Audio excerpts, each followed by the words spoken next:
Krishnanagar district হাসপাতালে refer করে দিই। তিনি আমাকে সদর হাসপাতালে পাঠালো, যেখানে অ্যান্টিভেনাম পাওয়া যায় না, পাওয়া যায়নি। প্রেসক্রিপশনের ভেতরে আমি নিজে চালিয়ে নিজে লিখে দিয়েছি অ্যান্টিভেনামটা।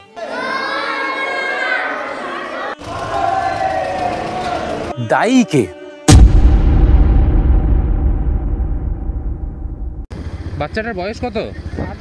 7 বছর।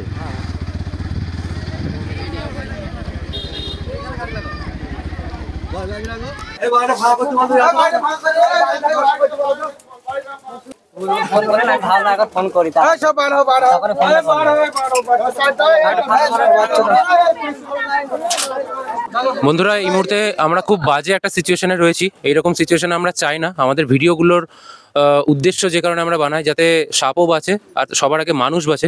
কিন্তু আজকে এমন একটা ঘটনার আমরা সাক্ষী রয়েছি যেখানে একটা মানুষ মারা গেছে, একটা ছোট্ট বাচ্চার মা আইনি। আপনার সাথে একটু কথা বলার চেষ্টা করবো। আপনার নামটা একটু বলুন। আমার নাম হয়েছে রূপা কর্মকার। রূপা কর্মকার। এই ঠিকানাটা? দেবগ্রাম। আমাদের নদিয়া জেলার মধ্যে দেবগ্রাম স্টেশনের কাছাকাছি এই জায়গাটা। ঘটনাটা ঠিক কি হয় আপনি একটু যদি বলেন। ঘটনা বলতে 9:30 বা 8টার সময় আমার ছেলে ঘুমিয়ে গেছে। হ্যাঁ। দিয়ে তারপরে গতকাল রাত্রিবেলা? হ্যাঁ। আর আধ ঘন্টা পর আমাদের সামনে খেয়ে দিয়ে ওর পাশে শুয়ে পড়েছে। আচ্ছা। এবার আমি ছিলাম ছেলের পাশে শুই, তা কালকে একটু দেরি করে শুয়েছি। এই ঘরে শুয়েছিলাম মেয়েদের কাছে। দিয়ে তাকে যখন 9:10 কি ওরকম হবে, তখন চিৎকার করে উঠছে ছেলে যে বাবা আমাকে কিসে কামড়াইলো। 10টা 10:30টার দিকে? না, 10:30 বাজেনি তখন। 10টা এরকম হবে। 10টা। দিয়ে তারপরে চিৎকার করে উঠলো বাবা আমাকে কিছু কামড়াইলো। দিয়ে ওর বাবা উঠে পড়েছে। দিয়ে চিৎকার করে আমাদের আবার সবাইকে ডাকলো। দেখি পাশে ওর মেয়েটাকে ডাকলাম। দিয়ে হ্যাঁ, একবার পাক দিয়ে বসে আছে। মানে বিছানাতে ছিল না মাটিতে শুয়েছিল? বিছানায়, খাটের উপরেই সাপ ছিল। হ্যাঁ, ছেলের পাশে দেখছি কামড়িয়ে আর কামড়ানো হয়ে গেছে। দিয়ে দেখছি পাক দিয়ে বসে আছে। আচ্ছা। দিয়ে তারপর কি করলেন? তারপরে একটা গামছার দড়ি কেটে এখানে বেঁধে দিয়ে হাসপাতাল নিয়ে গেছিলাম। আচ্ছা। দিয়ে হাসপাতাল নিয়ে গিয়ে ওইটাকে খুলে দিল। দিয়ে এখানে ইনজেকশন দিল। হ্যাঁ, ইনজেকশন দিল, সেলাইন দিল। হ্যাঁ। দিয়ে তারপরে খানিকক্ষণ বাদে একটু বমি করলো। দিয়ে আধ ঘন্টার মতো ছিল। দিয়ে আধ ঘন্টা পর লেখালেখি করে কৃষ্ণনগরে পাঠাইলো। আচ্ছা, দেবগ্রাম হসপিটালে গেছিলেন প্রথমে? ওখান থেকে কি অ্যান্টিভেনাম দিয়েছিল? আপনি বলেছিলেন যে সাপে কামড়িয়েছে? হ্যাঁ, ছবি সব দেখানো হয়ে যায়। আচ্ছা, তারপর ওরা কি অ্যান্টিভেনাম চালিয়েছিল? হ্যাঁ, দিয়েছিল। কতবার ইনজেকশন দিয়েছিল? না, অ্যান্টিভেনাম যেটা হয় সেটা কি দিয়েছিল? ওটা পাইনি। অ্যান্টিভেনাম পাইনি? দেবগ্রাম হাসপাতালে অ্যান্টিভেনাম ছিল না? আপনি কি গিয়েছিলেন? একদম ছিল না, শিওর হয়তো ছিল। আমার মেয়ে গেছিল। আপনি গিয়েছেন? ইনি কি হচ্ছেন? আচ্ছা, আপনি একটু এদিকে আসুন। আচ্ছা, দেবগ্রাম হসপিটালে অ্যান্টিভেনাম পাওয়া যায় না, পাওয়া যায়নি। উনিরা ট্রান্সফার করে দেয় কৃষ্ণনগর করে দেয় সদর হাসপাতাল ভর্তি হলাম। ভর্তি করলাম এই বাচ্চাকে নিয়ে। সদর হাসপাতালে ট্রান্সফার করে শক্তি কল্যাণীতে ওই যে ইঞ্জেকশনটা সেটা কল্যাণীতেও পাওয়া যায়নি। কল্যাণী থেকে কলকাতা ট্রান্সফার করলো।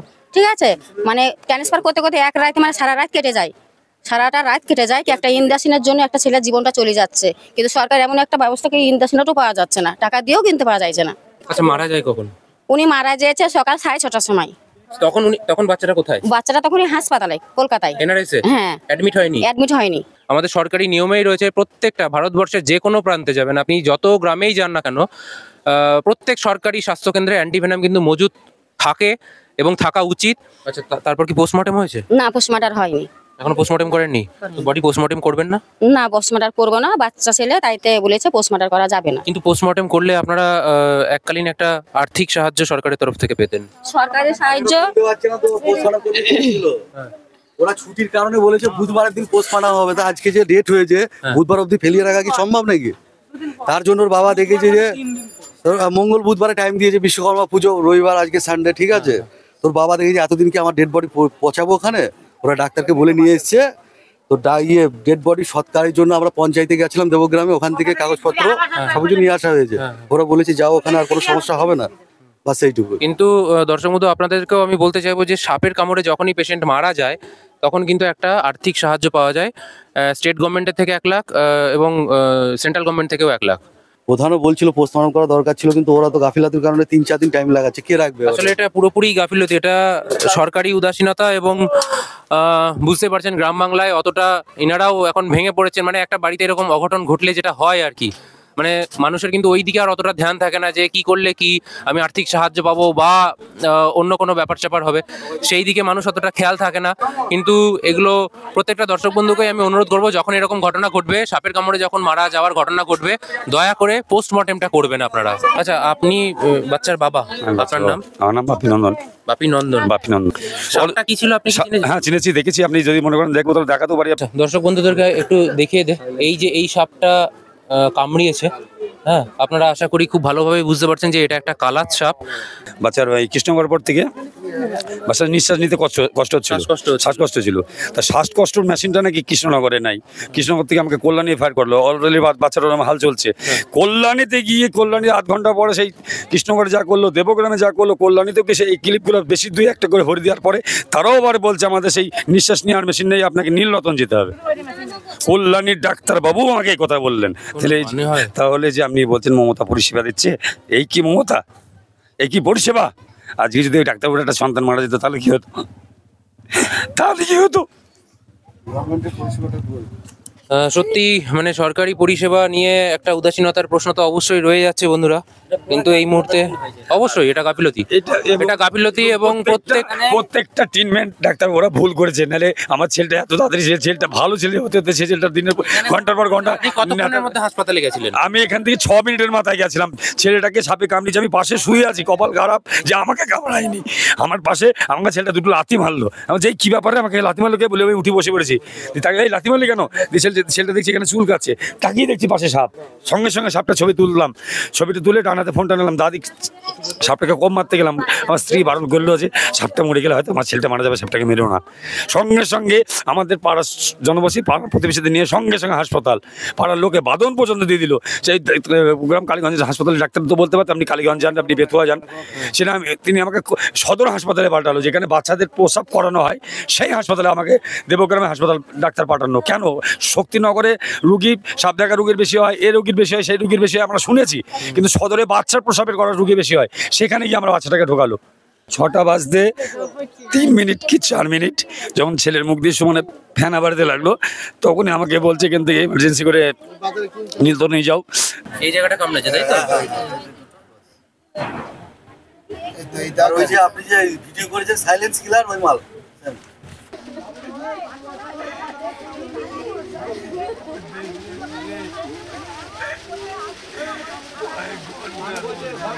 বন্ধুরা, এখন আপনাদেরকে আমি দেখাতে চলেছি যে বাড়িতে অ্যাকচুয়ালি ইনসিডেন্টটা ঘটে, যে ঘরের মধ্যে। আসুন ঘরটা দেখাই।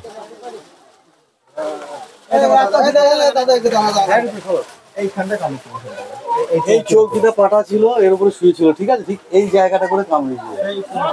আচ্ছা, এই চৌকিটা এখানে পাতা ছিল এবং ওই ধারে করে ওই কর্কেটের গায়ে করে সাপটা ছিল। এই কর্কেটে এই মানে এই পা বেয়ে উঠেছে নিশ্চয়ই, তাই তো? দেখতে পাচ্ছেন বন্ধুরা, আমাদের গ্রাম বাংলায় গরিব মানুষ যেভাবে থাকে, হ্যাঁ, ঠিক এইভাবেই কিন্তু থাকে। এবং এই বর্ষাকালে বারবার আপনাদেরকে সতর্ক করি, মশারি টাঙিয়ে ঘুমান। মশারিটা যদি টাঙানো থাকতো তাহলে হয়তো ভিতরে সাপটা ঢুকতে পারতো না। এবং কালার সাপ এমন একটা সাপ, নিশাচর সাপ, মশারি টাঙানো নেই। হ্যাঁ, ছবিটাতে আমরা পরিষ্কার বুঝতে পারছি। আমি এই মুহূর্তে আমি স্ক্রিনেও দেখিয়ে দিচ্ছি ছবিটা, দেখুন পরিষ্কার বোঝা যাচ্ছে যে কর্কেটের পাশে রয়েছে, বিছানার উপরে গুটি পাকিয়ে রয়েছে। এই সাপের বলি না যে কোনো তেজ নেই, গোখরো বা চন্দ্রবোড়ার মতো অত হাঁসফাঁস আওয়াজ নেই, ফোঁস আওয়াজ নেই যে বিরাট কিছু দেখে ভয়ঙ্কর লাগে, সেরকম কিছু না। কিন্তু দেখুন, কিলার মেশিন বলে এবং সাইলেন্ট কিলার বলে, কোনো যন্ত্রণা হয় না এমন কিছু। অন্য সাপে কামড়ালে যেরকম একটা যন্ত্রণা হবে, সেই যন্ত্রণা কিছু হচ্ছে না, হয়নি। এবং প্রায় দেখুন পেশেন্ট কিন্তু 8 ঘন্টা পর মারা গেল অ্যান্টিভেনামের অভাবে। কিন্তু এই প্রাণটা আজকে যাওয়ার কথা ছিল না। একটা ফুটফুটে বাচ্চা আজকে কিন্তু সুন্দরভাবে আমাদের মধ্যে থাকতে পারতো যদি অ্যান্টিভেনামটা পেয়ে যেত। দেখতে পাচ্ছেন জিনিসপত্র সব ঘর থেকে বার করে রাখা হয়েছে এই মুহূর্তে। এইরকম অবস্থার মধ্যেই কিন্তু ইঁদুর বাসা বাঁধে এবং সেই ইঁদুর খেতেই কিন্তু এরকম বিষধর সাপ ঢুকে যায় ঘরের মধ্যে। তোমার ভাই ছিল? তোমার নাম কি? বিউটি কি? বিউটি নন্দন। আর তোমার ভাইয়ের নাম কি ছিল? বিষ্ণু নন্দন। তোমার বয়স কত? 13 বছর। বুঝতেই পারছেন, দেখছেন দিদি, সেও একদম ছোট বাচ্চা। কিন্তু আজকে ফ্যামিলিটার কিরকম অবস্থা, এটা এই সমস্ত ঘটনাগুলো যাদের সাথে হয়, সেই ফ্যামিলি ছাড়া হয়তো আমরা কেউই হয়তো সেই রকম রিয়ালাইজ করতে পারবো না। বাড়িঘর দেখলেন কিরকম, একদমই নিডি ফ্যামিলি, খুবই গরিব মানুষ। এবং সেই জায়গায় এরকম ধরনের একটা ঘটনা, এটা সরকারি উদাসীনতার আবার একটা নিদর্শন কিন্তু আজকের এই ভিডিওটা হয়ে রইলো।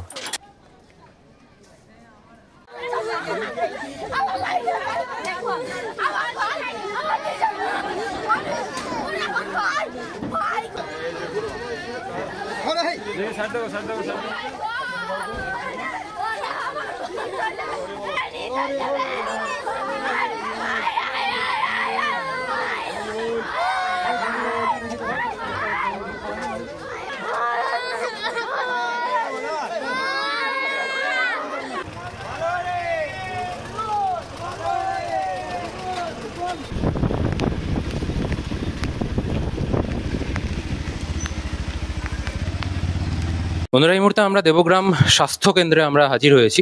তো কালকে রাতের ইনসিডেন্টের ব্যাপারে চলুন আমরা ডাক্তারবাবুর সাথে একটু সরাসরি এখান থেকে একটু কথা বলে জানি যে অ্যাকচুয়ালি ঠিক কী হয়েছিল ব্যাপারটা। গতকাল রাতে একটা ইনসিডেন্ট হয়, ওইটার ব্যাপারে একটু কথা বলতে এসেছি আজকে।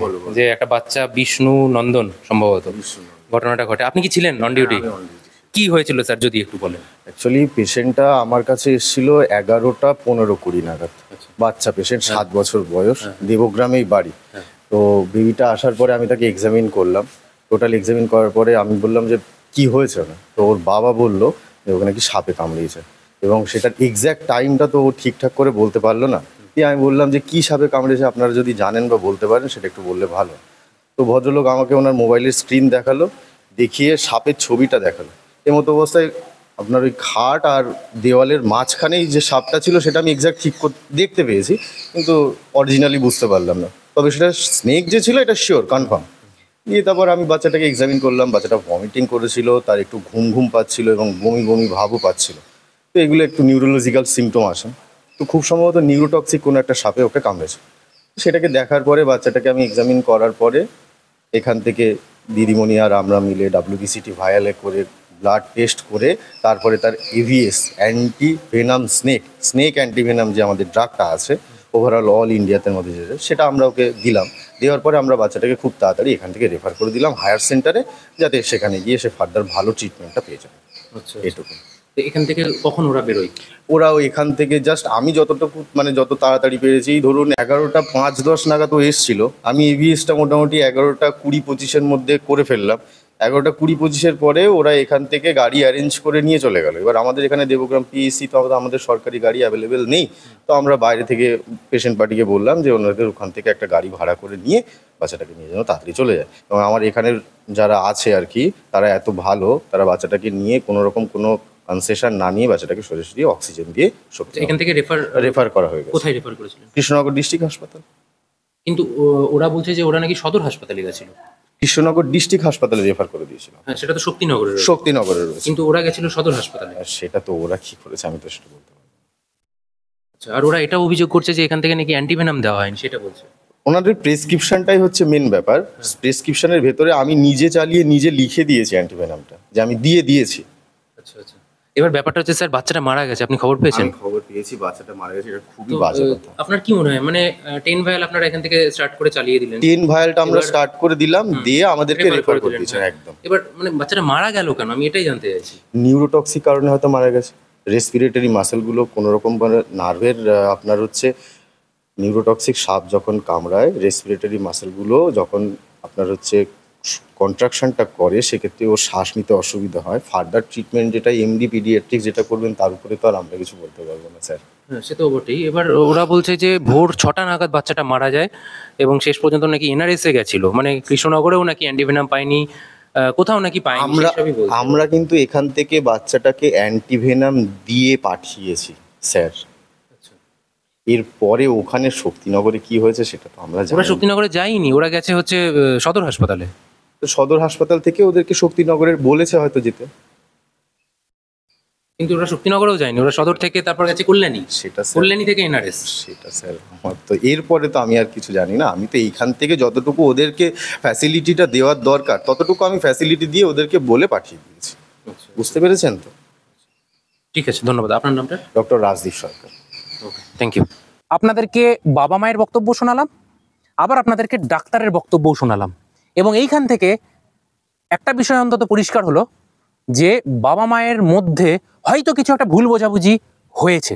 বাচ্চার বাবাকে ফোন করতে চলেছি এবং সেই কথাটা আপনাদেরকেও আমি সরাসরি শোনাবো, লাউড স্পিকার দিয়ে শোনাবো।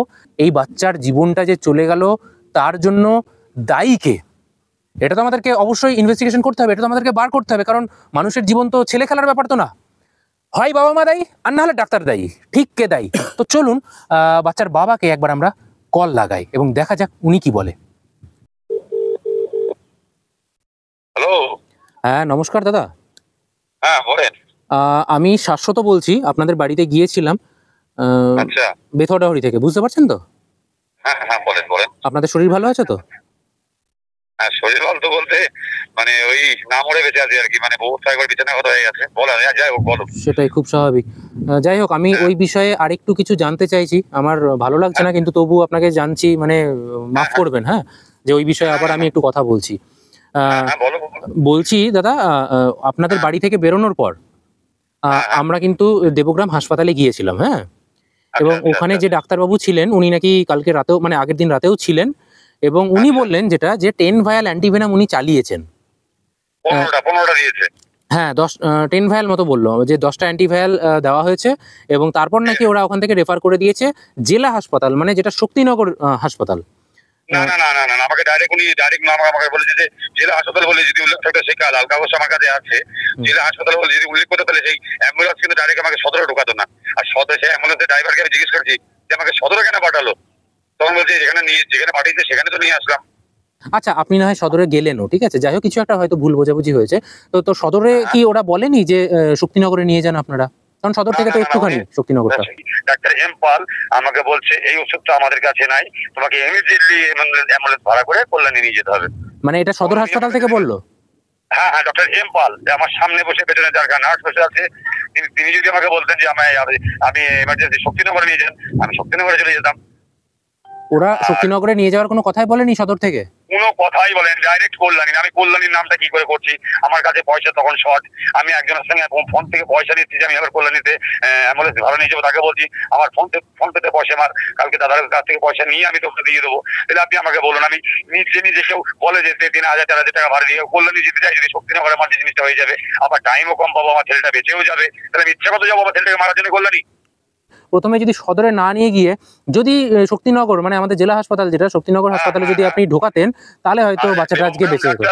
যদি জেলা হাসপাতালে রেফার করতো তাহলে সেই অ্যাম্বুলেন্স গুলো আমাকে ডাইরেক্ট সদরে নিয়ে গেল কেন? হয়তো অ্যাম্বুলেন্সের কিছু একটা বুঝতে ভুল হয়েছে, হয়তো অ্যাম্বুলেন্স চালকের কিছু একটা বুঝতে ভুল হয়েছিল। দেবগ্রাম থেকে এফআইআর যখন করেছিল তাই সেই কাগজপত্রটা অ্যাম্বুলেন্সের সঙ্গে সঙ্গে তো আমি সেটা আপনার সদর হাসপাতালে দিয়েছি। সদর হাসপাতালে কেউ বলতে পারলো না যেটা সদর হাসপাতালে না, এটা শক্তিনগর হাসপাতালে।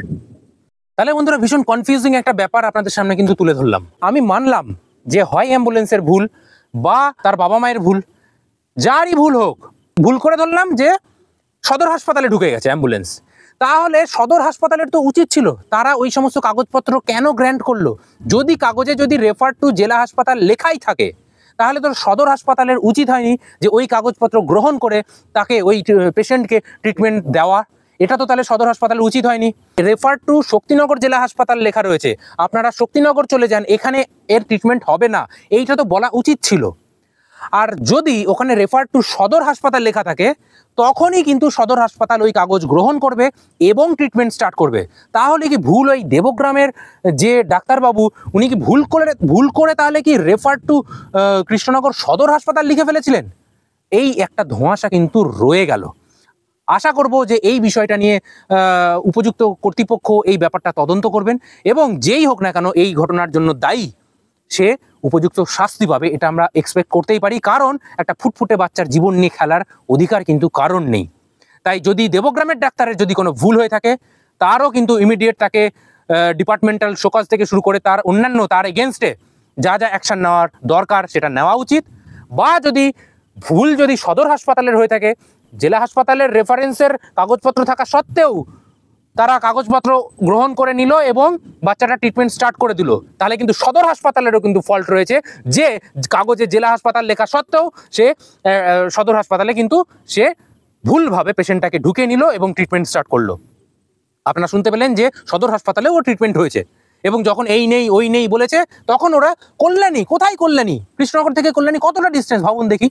সে কল্যাণী যেতে যেতে সে ভোরবেলায় বাচ্চাটা মারা যায়। কমেন্ট করবেন বন্ধুরা, প্রত্যেকে কমেন্ট করুন এবং প্রচুর পরিমাণে শেয়ার করুন, কারণ আজকের এই ভিডিওটা উপযুক্ত কর্তৃপক্ষের কাছে পৌঁছানো উচিত। কারণ গ্রাম বাংলার মানুষের জীবন নিয়ে ছেলে খেলা এগুলো মানা যায় না। কে দায়ী, প্রকৃত দায়ী কে? কমেন্ট করে জানান আপনাদের কি মনে হচ্ছে, এখানে ফলটা ঠিক কার? আর আমি ভিডিওটা লেন্দি করছি না, দেখা হবে নতুন কোনো ভিডিওতে। ততক্ষণের জন্য সবাই খুব সুস্থ থাকুন, ভালো থাকুন, সাপ থেকে সুরক্ষিত থাকুন। জয় হিন্দ, বন্দে মাতারম।